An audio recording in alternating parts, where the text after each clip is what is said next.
How's it going, everybody? Today on the show, we talk about video marketing and using the power of video to really stand out as an authority and to educate and entertain in order to bring in more customers.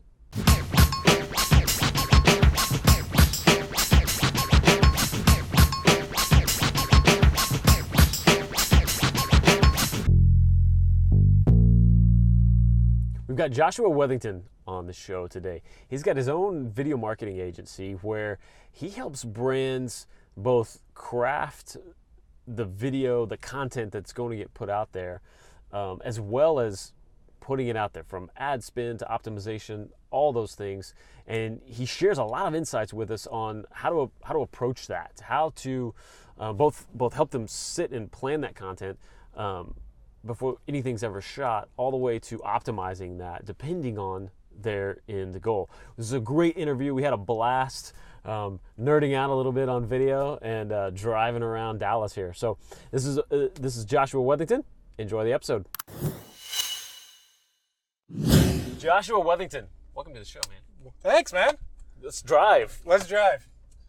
So I wanted to have you on the show, and we had communicated. I'll just give a quick background of we're connected on Facebook, all that good stuff, and mutually stalking each other. Exactly, constantly. What's Joshua doing today?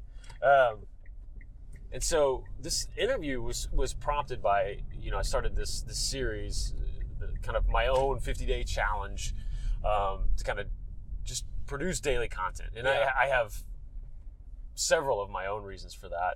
Really wanted to ramp up this channel. Really want to provide more value.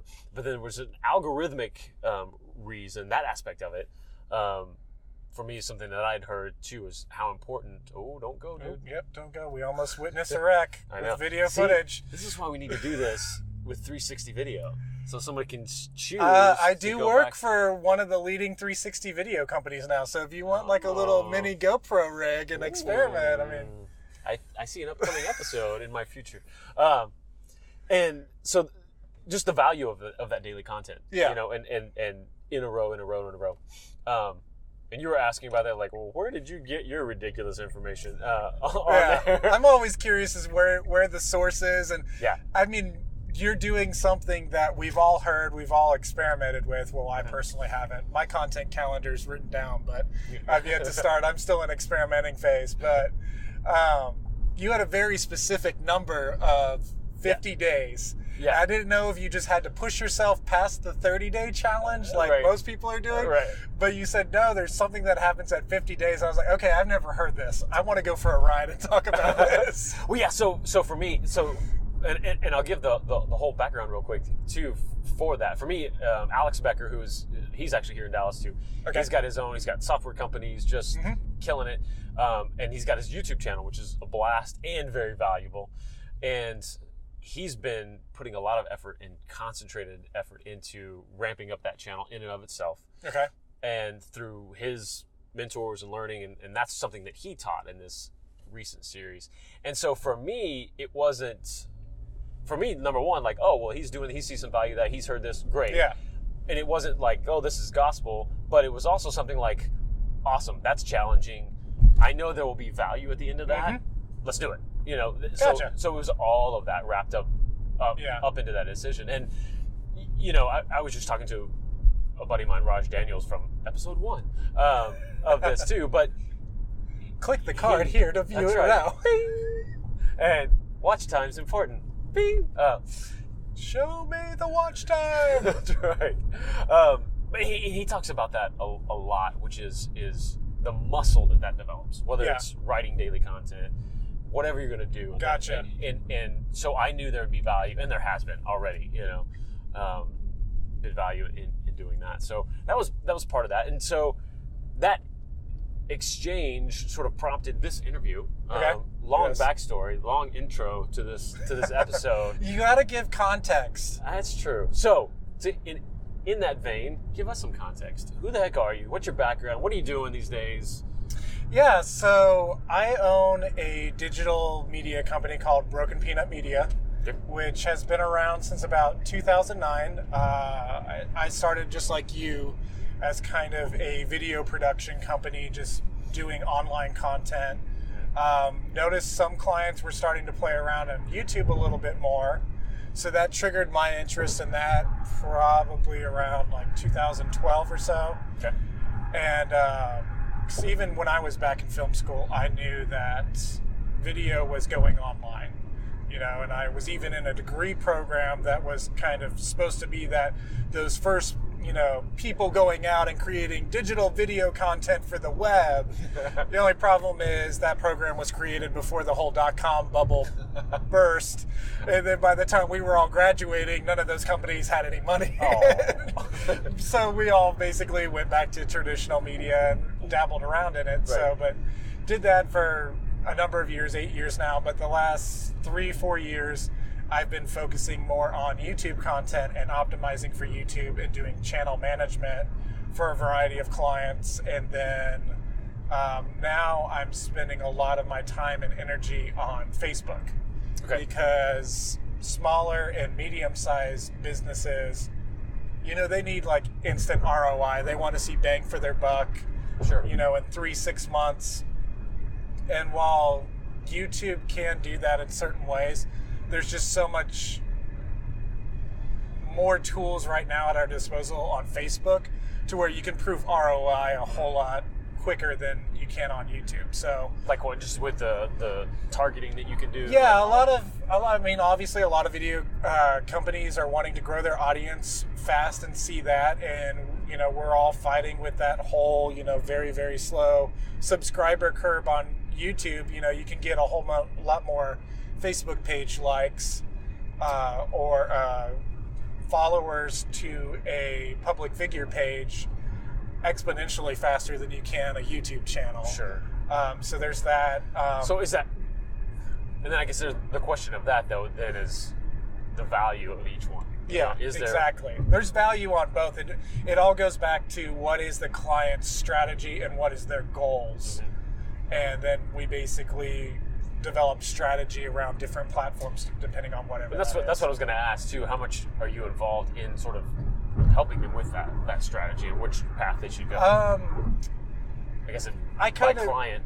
It depends on per client, but typically I do broad strokes, you know, kind of think of, you know, these are the ideas, and then I give it over to my senior strategist, and he kind of really chisels away at it and kind of comes up with the 6 to 12 month action plan. Gotcha. Ideally for our clients.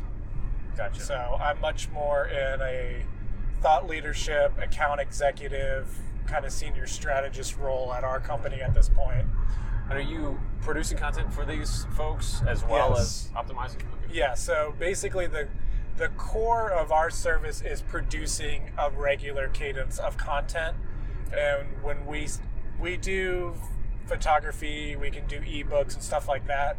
But our main driver for 98% of all of our clients is video content. Awesome. Because every platform is favoring video content right now, and it's just such a better way to communicate. I mean, when was the last time you gave your throwaway email address for an ebook that you probably are never even going to read? Right. So I think we're kind of past that stage in content marketing. It's all about video. Yeah, it definitely is. And what are you seeing in that? I mean, we touched on that, obviously, that prompted this whole deal. Like, are you seeing value in that daily content on any of these platforms? Are you seeing from the algorithm stage that's really kind of helping people? Yeah, I think it's daily content. I think is a short-term fix, at least on YouTube. So in the YouTube space, a lot of people are saying, you know, there's a lot of daily vloggers and they're producing daily content. And I think that's a good short-term fix to build up your numbers. But like every major vlogger has started to talk about now that we're about 2.5 years into daily vlogging and just daily content being a major factor, because everybody thinks that's what the algorithm wants. Sure. And it is. YouTube always wants more content. Sure. But more importantly, YouTube wants content that brings people to their platform and stays there. So if a plumbing company would come to me and say, we're going to produce daily content, my first question would be like, why? Right. Like, how many people are searching to fix a toilet on a daily basis? Right. So that I wouldn't recommend a daily content strategy for them. Right. But still do 20 videos. Yeah. Definitely do SEO regular videos, but I would say maybe 2 or 3 videos tops per week. I mean, if you're a mom and pop brick and mortar service industry and you're doing more than one video, if you're doing one video a week, let's just be honest, you're already like king of content in that city. Exactly. Like you are doing way more than anybody else within 50 miles of you. Right. So, you're winning that game. Yeah, but if your goal is to build a large audience that you can sell to, or your entire strategy, which is pretty much a horrible strategy of just monetizing video content and, living off that sweet AdSense money that everybody thinks is going to help them retire, then you just need to keep plugging away at stuff like that. I mean, there's so many, like WatchMojo has been doing that for 6 years. BuzzFeed, Vice News are all large content, and they just started out as daily social video content, and now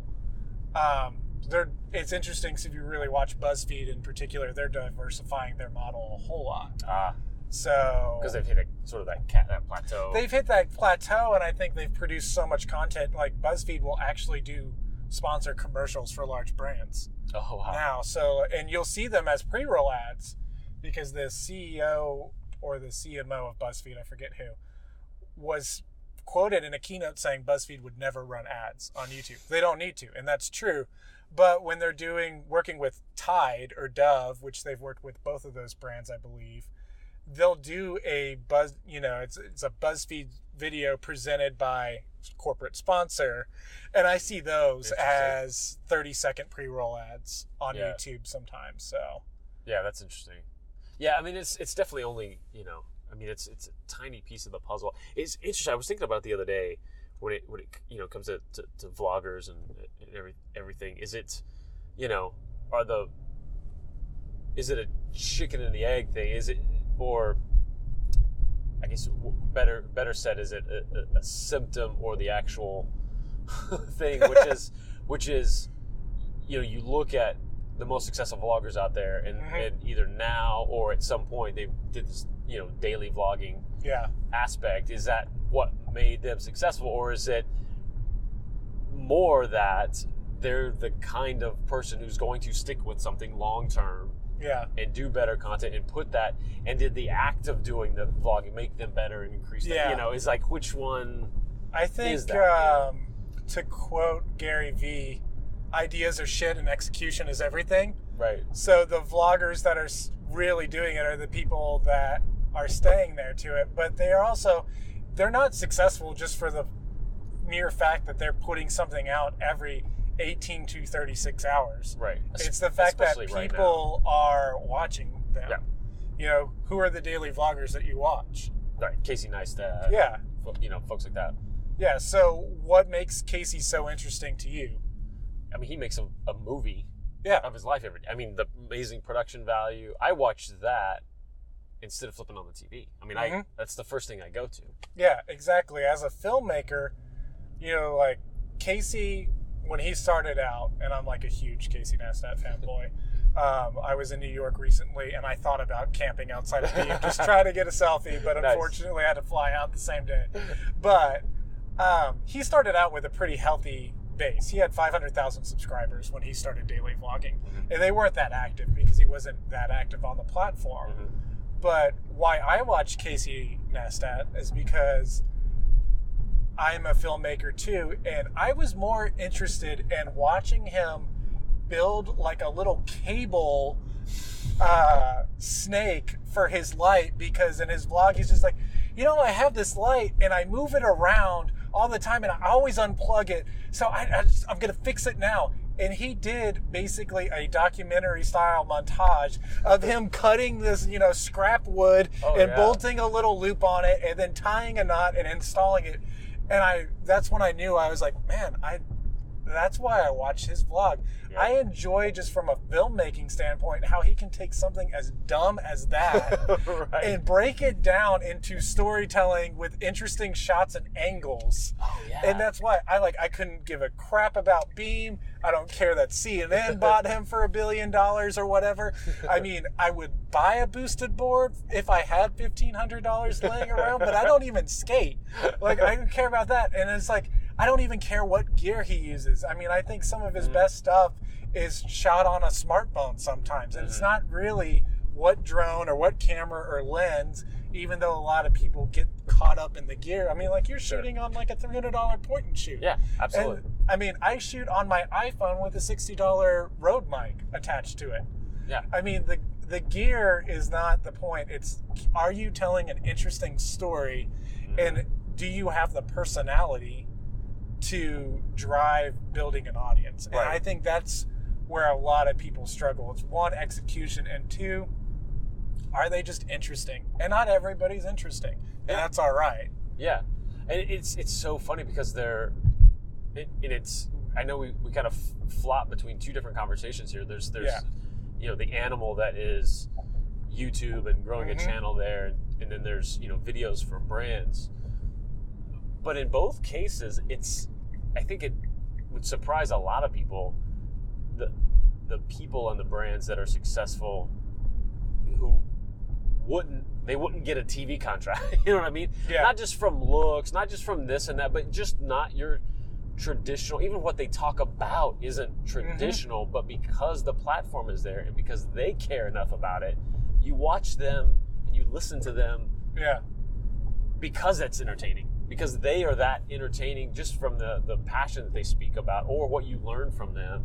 Exactly. It's incredible. And the people that are doing daily content, you're either going to them because you're interested in a certain subject and you want to get educated, or you want to be entertained. Yep. Because there's no doubt, like, if anybody watching this thinks that YouTube is not trying to become the next Time Warner Cable for the next 100 years, they're absolutely living underneath a rock. I mean, like, YouTube Red, now YouTube TV's finally out, you know, just all the evidence and the data from daily vlogging, and the people that do prevail and, you know, do that, it's all platform, and now there's the new thing, session time, which we don't have any metrics on it. It's hinted at in like some elaborate 200-page white paper that YouTube put out, you know, which, so a lot of the YouTube strategists are talking about session time and changing tactics to try to keep people on platform as long as possible. So explain what you know of it right now and how they're... Yeah, so what we know about session time is, so you have watch time for your videos, because we all know views can be manipulated, likes can be manipulated, shares can be. So YouTube went from a views to a watch time several years ago. How many minutes is somebody actually watching this video? Yeah. And now they're moving to something called session time, which is how long does each unique user spend on YouTube a day? And who's bringing those people to start those sessions? Gotcha. And then also, the theory is, if your videos are constantly ending session time, you're going to be penalized. Right. So how do you end session time? Either whatever you say you're going to talk about, you're not talking about. So people abandon the video. Your content's just crap and nobody wants to watch it, so they leave. Or if you're kind of like an affiliate marketer or anybody like that that's selling a product or service, so you're using YouTube as a traffic source, which every major brand does. It's just another traffic source. But you want to get people off YouTube and onto your site, so you can get an email, they can buy a product, they can, you know, sign up for a newsletter, whatever your conversion is. Right. But the majority of that you have to do on site.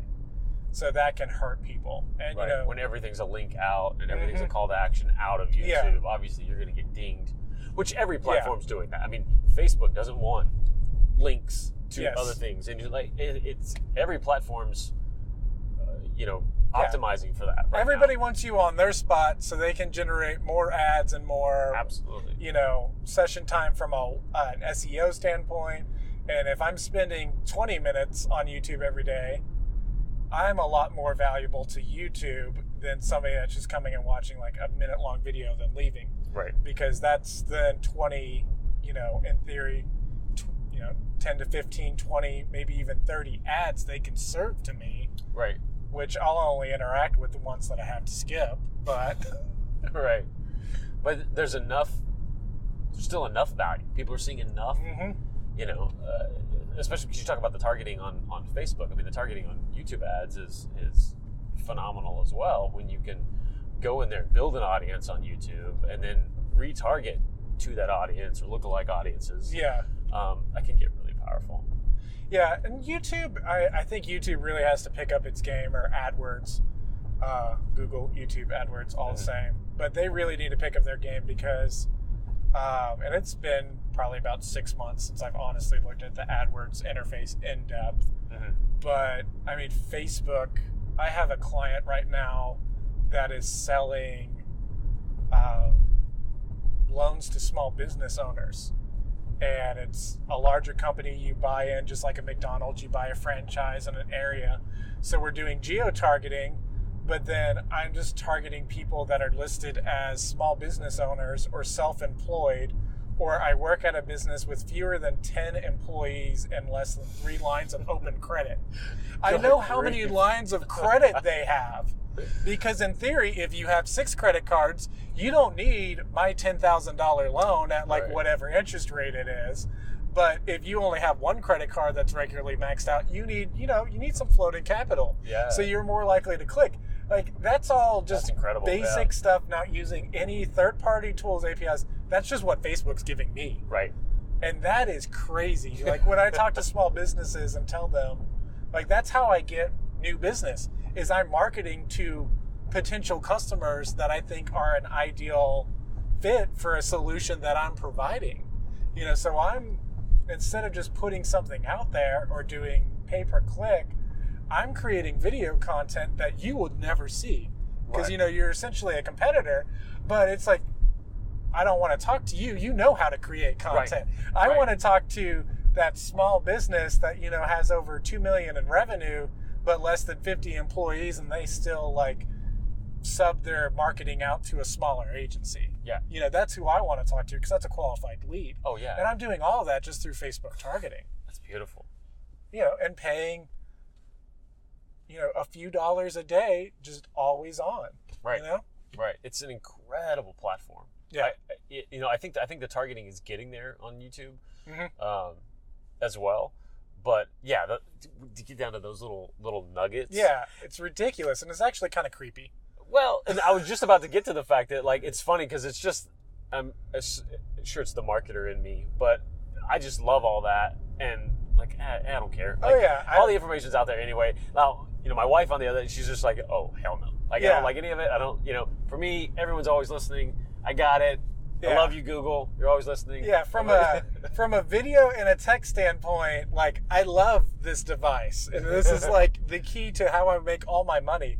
But from a Big Brother standpoint, I'm going to like PC Metro and buying a burner phone. Like, and making all my phone calls on that. And they'll still be tracked, so it doesn't matter. Yeah, but that's, is the government going to give data to Facebook? Maybe, but who knows? Oh yeah.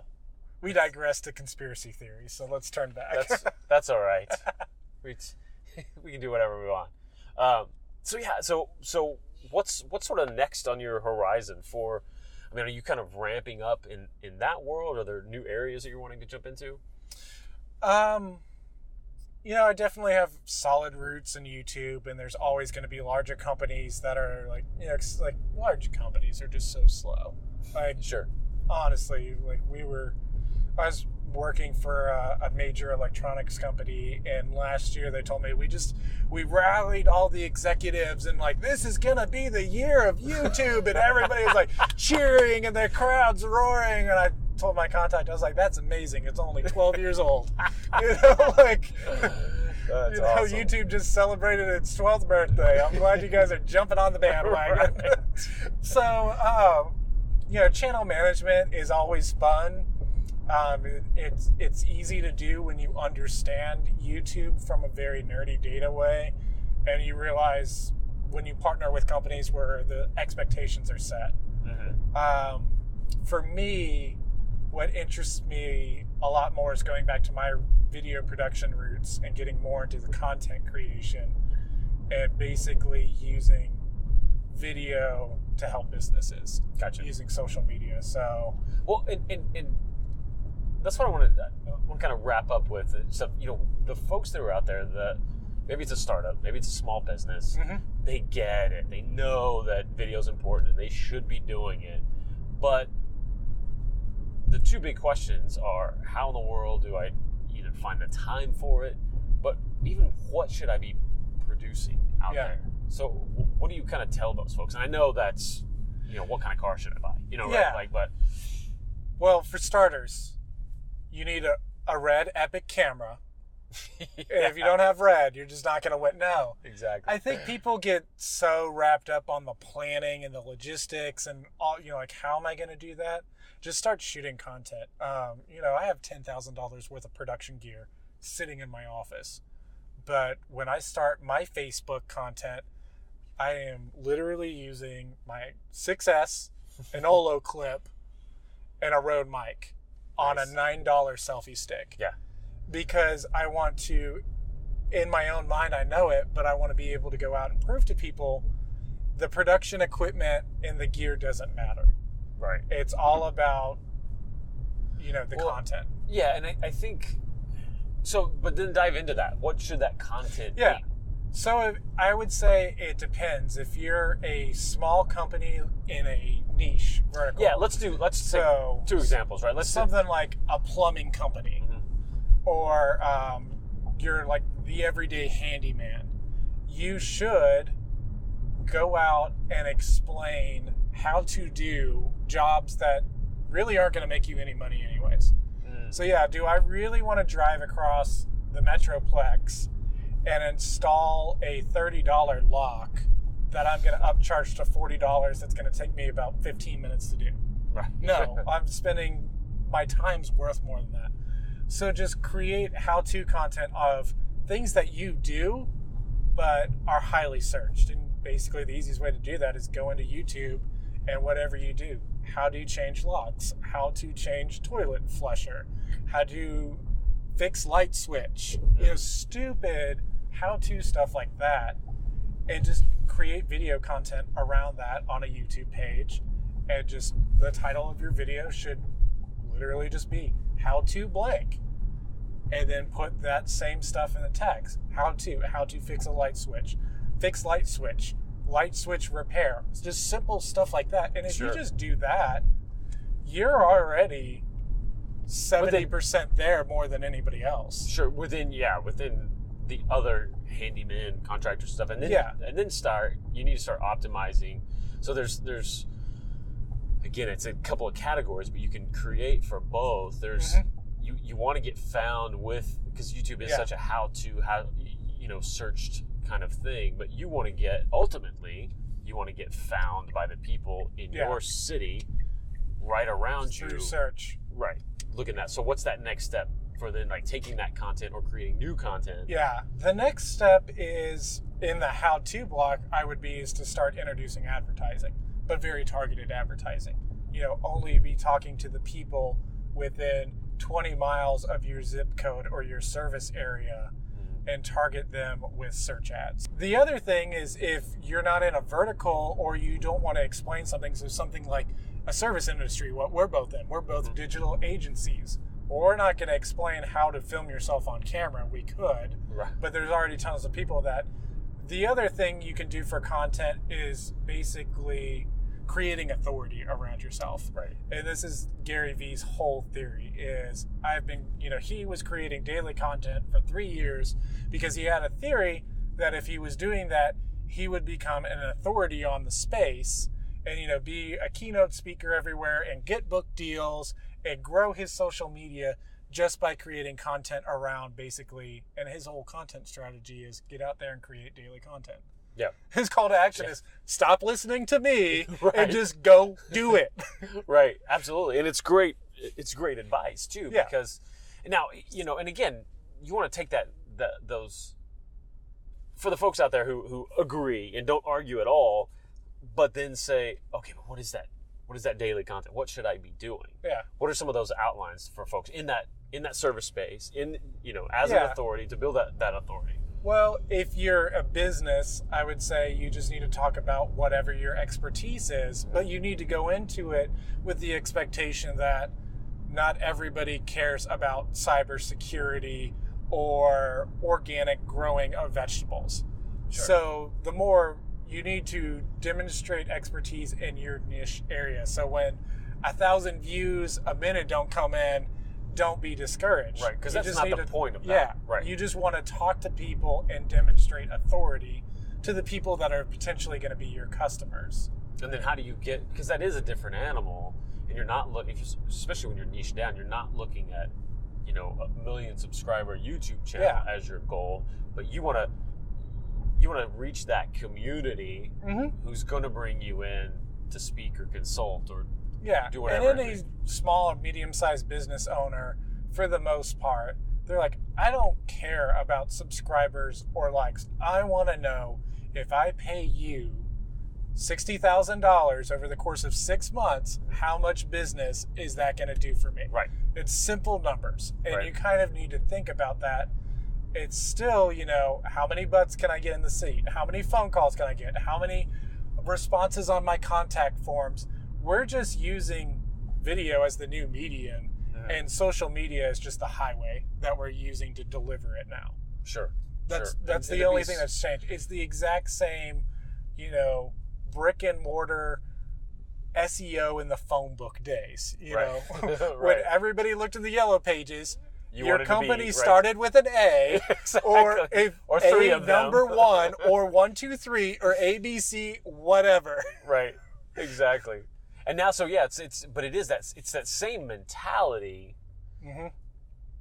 but it's important to approach it that way. No, it really is, because, at the end of the day, I think, like you talked about with the equipment, like, don't just focus on the equipment. Yeah. The same thing is, don't focus on the platform. And people get wrapped up in, even if they do get excited about video, like, oh, video, just like they did with social media and stuff. And then in and of itself, like, well, we're creating all this stuff. Like, why? Because you're supposed to be creating all this stuff. Instead of, okay, step 1, 2, 3. What are we going to do with this stuff? How are we going to translate that into butts in seats or, people through the doors? And you don't always need daily content to do that. That's why, like, any social media firm or report will be like, oh, you need to post to Facebook. I think I was at VidCon 2 years ago, and a Facebook agency was saying something like 30 times a day, post to your Facebook business page. And I was like, who can post 30 times daily? Even automated. Even if you're... It has to be through automation. But even scheduling that, like, how much stuff are you going to... Like, how can Einstein Bagels post 30 things about bagels a day? Unless you're doing a 30-minute deal where it's just like, if you could drive here, we'll give you a free bagel or a cup of coffee. Right. Or free bagels for life. I mean, even that you can't do. It was just so ridiculous to me.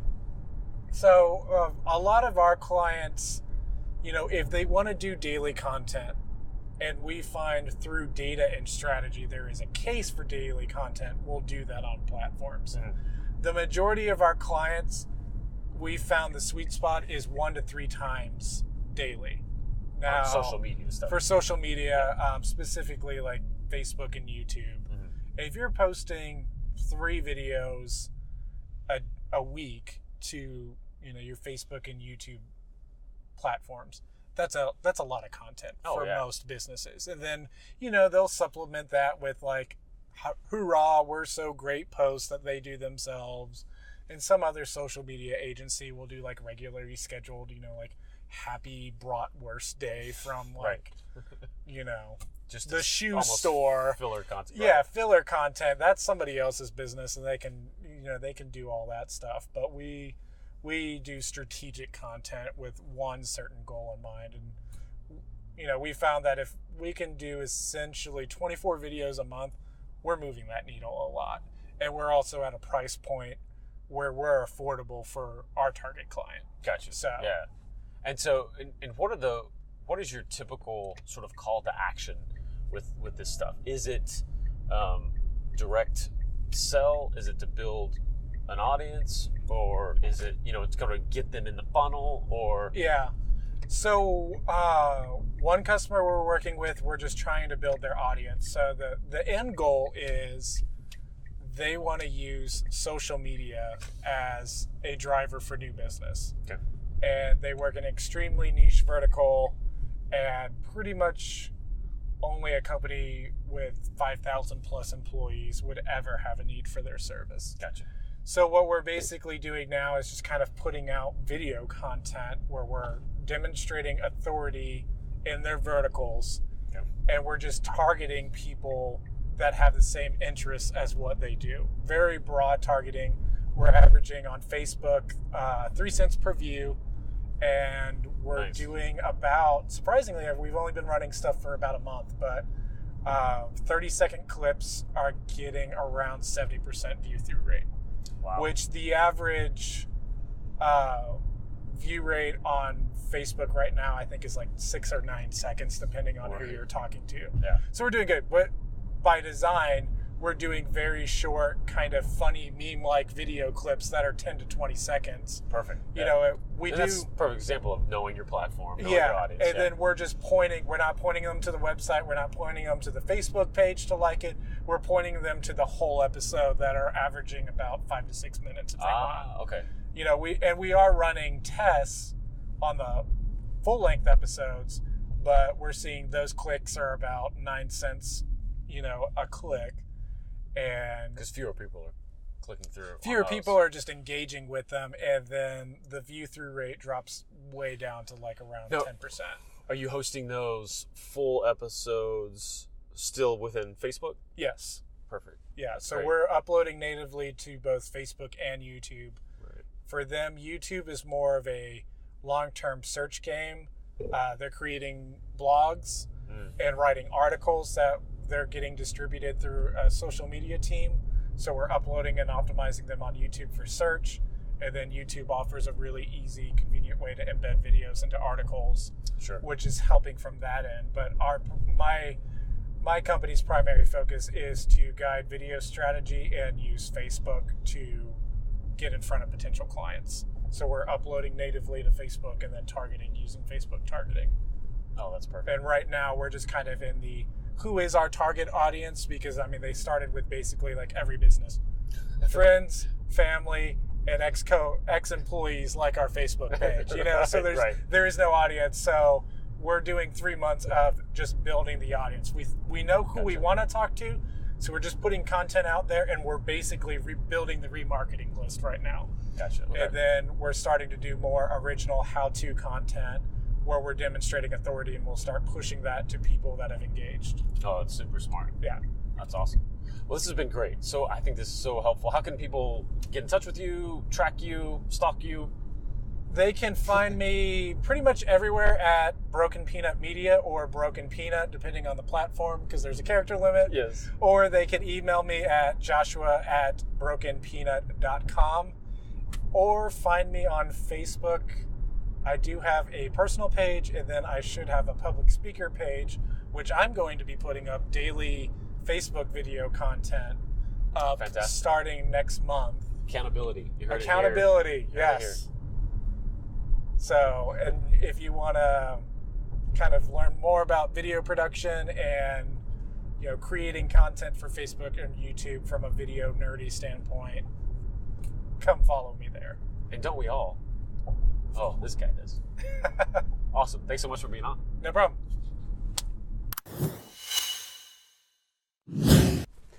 That interview was a blast. We had a lot of fun driving around. I think we do need to get that 360 camera hooked up on these so you guys can see some of the encounters that we have a little bit through traffic, and you can stress out with us as we almost watch wrecks happen. But seriously, we had a blast talking video and talking marketing. It's stuff that I'm passionate about and I love doing.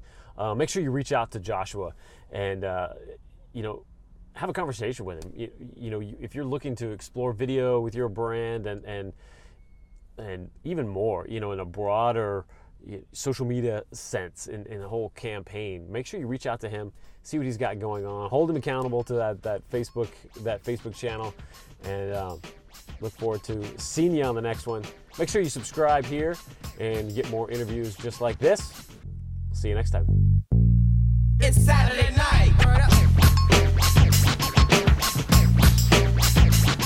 It was Saturday night and I'm feeling kinda silly.